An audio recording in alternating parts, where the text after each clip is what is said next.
આ શોધને terracotta valve કહેવામાં આવે છે. તેનો ઉપયોગ છંટકાવ સિંચાઈ અથવા ટપક સિંચાઈને નિયંત્રિત કરવા માટે થઈ શકે છે. ઈસવીસન પૂર્વેની પહેલી સદીથી પાણીની બચત સિંચાઈ માટે ઓલિયસ નામના અનગ્લાઝ્ડ ટેરાકોટા પોટ્સનો ઉપયોગ કરવામાં આવે છે. ટેરાકોટા વાલ્વ અત્યાધુનિક સ્માર્ટ સિંચાઈ વાલ્વના કેન્દ્રસ્થાને તરીકે અનગ્લાઝ્ડ ટેરાકોટા પોટનો ઉપયોગ કરે છે. હું તમને ટેરાકોટા વાલ્વનું વિગતવાર વર્ણન આપું તે પહેલાં મારે સૌથી અદ્ભુત લક્ષણ પર ભાર મૂકવો જોઈએ. તે સંપૂર્ણપણે બિનશક્તિયુક્ત છે. વીજળી નથી, બેટરી નથી, ઇલેક્ટ્રોનિક્સ નથી, કમ્પ્યુટર નથી અને વાઇફાઈ નથી. પાણી પુરવઠાને વાલ્વ ઇનલેટ સાથે જોડો અને સિંચાઈ એપ્લિકેશનને વાલ્વ આઉટલેટ સાથે જોડો. પાણી પુરવઠો ચાલુ કરો અને સિંચાઈ તરત જ શરૂ થશે. સિંચાઈ દરમિયાન કંટ્રોલ ડ્રીપર ટેરાકોટાના વાસણમાં પાણી ટપકાવે છે. વાસણમાં 250 મિલી પાણી ટપક્યા પછી સિંચાઈ આપમેળે બંધ થઈ જાય છે. છિદ્રાળુ ટેરાકોટા પોટની બહારની સપાટી પરથી 250 મિલી પાણી બાષ્પીભવન થઈ જાય પછી સિંચાઈ આપમેળે ફરી શરૂ થશે. ચક્ર અનિશ્ચિત સમય માટે ચાલુ રહે છે અને તેથી તમે તમારા બગીચાને મહિનાઓ સુધી અડ્યા વિના છોડી શકો છો. એક ટેરાકોટા રકાબી વાસણની ટોચ પર બેસે છે જેથી વાસણમાં રહેલું પાણી શેવાળ, મચ્છર અને તરસ્યા પ્રાણીઓથી સુરક્ષિત રહે. રકાબીમાં 8 નાના ડ્રેઇન છિદ્રો છે. પરંપરાગત સિંચાઈ નિયંત્રકનો ઉપયોગ કરતી વખતે તમારે દરેક સિંચાઈની ઘટના માટે શરૂઆતનો સમય અને સમાપ્તિ સમય સેટ કરવાની જરૂર છે.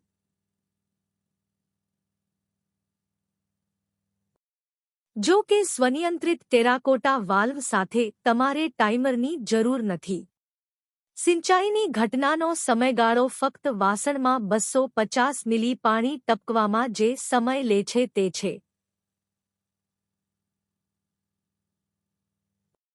અહીં નોંધવા જેવી મહત્વની બાબત એ છે કે કંટ્રોલ ડ્રીપર એડજસ્ટેબલ છે. જો તમે કંટ્રોલ ડ્રીપરનો ફ્લો રેટ ઘટાડશો તો 250 મિલીલીટર વાસણમાં ટપકવામાં ઘણો સમય લાગશે અને તેથી સિંચાઈની ઘટનાનો સમયગાળો વધે છે અને તમારા છોડને વધુ પાણી મળશે.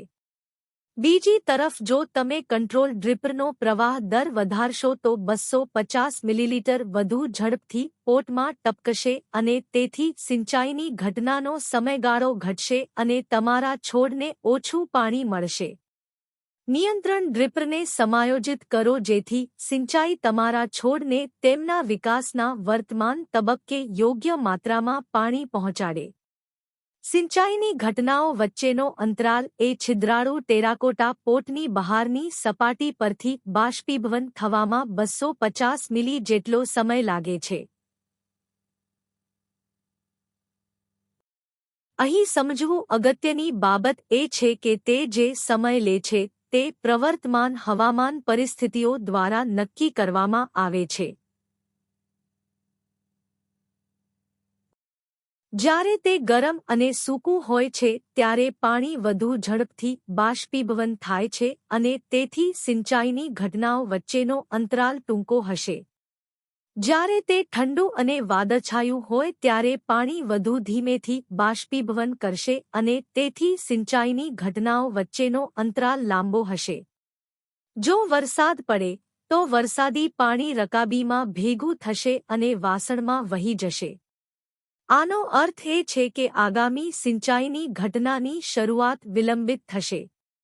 250 મિલીલીટર જેટલું બાષ્પીભવન કરવાની જરૂર છે તે ઉપરાંત વરસાદી પાણી જે પોટમાં પ્રવેશ્યું છે તેને પણ બાષ્પીભવન કરવાની જરૂર પડશે. ટેરાકોટા વાલ્વ ઓનસાઇટ હવામાન ડેટાનો ઉપયોગ કરે છે, જેમ કે બાષ્પીભવન અને વરસાદ. મોટાભાગના સ્માર્ટ સિંચાઈ નિયંત્રકો ઓનસાઇટ હવામાન ડેટાનો ઉપયોગ કરતા નથી, તેના બદલે તેઓ બ્યુરો ઓફ મિટીરોલોજીના હવામાન ડેટાનો ઉપયોગ કરે છે. ટેરાકોટા વાલ્વનો ઉપયોગ ગુરુત્વાકર્ષણ ફીડ અને દબાણયુક્ત સિંચાઈ બંને માટે થઈ શકે છે. તેનો ઉપયોગ દબાણ વળતર આપનારા ડ્રીપર્સ અને નોન-પ્રેશર કમ્પેન્સેટિંગ ડ્રીપર્સ સાથે થઈ શકે છે.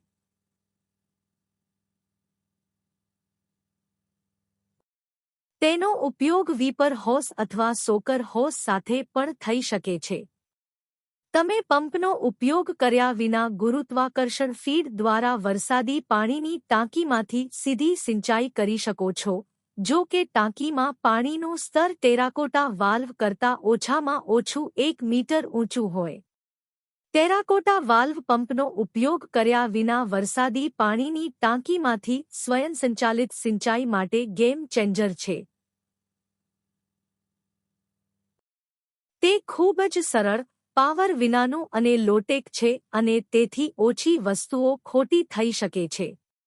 આ નોંધપાત્ર ઓછી કિંમતની શોધ દૂરસ્થ, પાણીની અછતવાળા સ્થળોએ ગરીબ નાના ધારકોને ખર્ચસરકારક રીતે ઉચ્ચ મૂલ્યવાન પાક ઉગાડવા માટે સક્ષમ બનાવી શકે છે.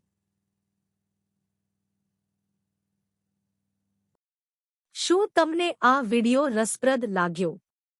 કૃપા કરીને તેને મિત્રો અને સહકર્મીઓ સાથે શેર કરો. આભાર.